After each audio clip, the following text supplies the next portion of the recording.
आपल्यासोबत हरिभक्त परायण करते संजय महाराज पाडोळे आहेत। एक आपल्यासोबत काही गोष्टी बोलणार आहेत, आपण त्यांच्याशीच बोलूया। नेमकं ते काय बोलणार आहेत? महाराज नमस्कार। नमस्कार नमस्कार। काय सांगाल तुम्ही आता? काय विषय समजा विधानसभेचा वगैरे किंवा काही बाकी? विधानसभेच्या बाबतीत जर बोलायचं झालं तर येणाऱ्या 20 तारखेला हा महाविकास आघाडीचा खूप मोठा पराजय होणार आहे आणि महायुतीचा खूप मोठा विजय होणार आहे।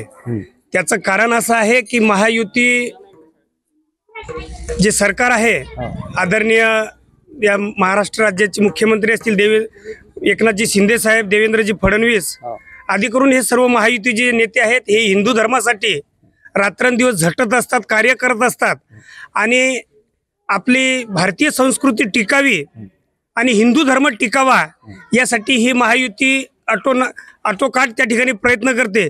त्यामुळे मी या ठिकाणी या विधानसभेच्या मतदानाविषयी जनतेला आवाहन करेल की आपल्या मेहकर विधानसभा मतदारसंघात महायुतीचे उमेदवार डॉक्टर संजयजी रायमुलकर साहेब उभे आहेत, त्यांना सर्व जनतेने प्रचंड बहुमताने विजयी करावं अशी मी आपणा या तुमच्या चॅनलच्या माध्यमातून सर्वांना या ठिकाणी सर्व जनतेला विनंती करतो। कारण वारकरी संप्रदायाशी अतिशय घनिष्ठ नातं असलेलं एकमेव जर व्यक्तिमत्व असेल आपल्या तालुक्यामध्ये तर ते आदरणीय हरिभक्तीपरायण असंच म्हणायला काही अडचण नाही, आदरणीय संजय भाऊ रायमुलकर साहेब। माझा एक प्रश्न आहे, हा जो विना आहे आपला, हा एक त्याची एक नियम आहे, संस्कृती एक वारकरी संप्रदायाची। राजकारणामध्ये काही दिवसापासून काही लोक विना घेऊन वापरत, फेटा बांधून विना घेऊन हे नौटंकी किंवा काही करत आहेत, याबद्दल तुम्ही काय सांगाल? नाही, विना म्हणजे कोणत्या माणसाला घेतला पाहिजे? विनेचा अधिकारी जर तसा विचार जर केला तर विनेचा अधिकारी खूप मोठा माणूस लागतो, त्याला वारकरी संप्रदायामध्ये झिजावं लागतं, त्याला आमच्या भाषेत जर सांगायचं म्हणलं तर त्याला घासावी लागते। आणि ज्यावेळेस तो घासतो त्यावेळेस त्याला काहीतरी अधिकार प्राप्त होतो आणि कोणीही उठायचं आणि विना घ्यायचा, फेटा बांधायचा, मी कीर्तन करतो का मी वारकरी संप्रदायाचा सी निगडीत आहो असं थोडी जमणार नाही। त्याला जातीवंत वारकरी लागतो, त्याला वारकऱ्याबद्दल जिव्हाळा लागतो, प्रेम लागतो, आपुलकी लागतो, त्याला झिजावं लागतं, त्याला घासावी लागते, त्यावेळेस तो वारकरी होतो। कोणी विना घेतला म्हणजे किंवा धोतर त्याला नेसलं किंवा फेटा बांधला तर तो वारकरी होत नाही। जे अशा गोष्टी करत आहेत जगद्गुरु तुकोबाराय म्हणतात, पोटासाठी संत झाले कलित बहुत।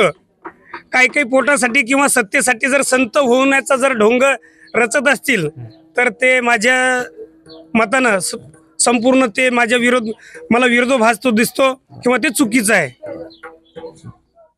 सर्व वाचकांना कळवण्यात अत्यानंद होत आहे की साई दैनिक, साई संध्या, दैनिक विदर्भ, सत्यजित हे दोन्ही वर्तमानपत्र ई पेपरच्या माध्यमातून सामाजिक, शैक्षणिक, सांस्कृतिक, साहित्यिक, आध्यात्मिक, राजकीय, शासकीय, प्रशासकीय, खेळ, कला, क्रीडा अशा विविध क्षेत्रातील घडामोडींसोबत सर्वसामान्य, कष्टकरी, शेतकरी, व्यावसायिक, नोकरदार अशा विविध जनमानसांच्या समस्यांच्या बातम्या प्रकाशित करून शासनापर्यंत पोहोचवण्याचं अविरत काम सातत्याने करत आहे। आपल्या या प्रसार माध्यमांना महाराष्ट्र राज्याच्या कानाकोपऱ्यातून उत्तमरित्या चांगला प्रतिसाद मिळत आहे।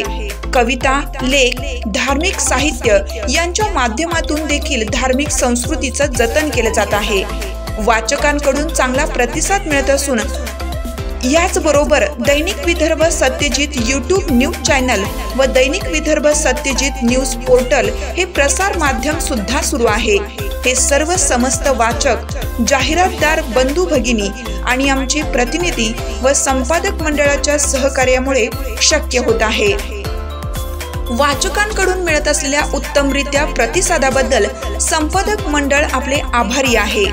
बातम्या व जाहिरातीसाठी संपादक उद्धव फंगाळ, मोबाईल नंबर 95 11 44 61 11।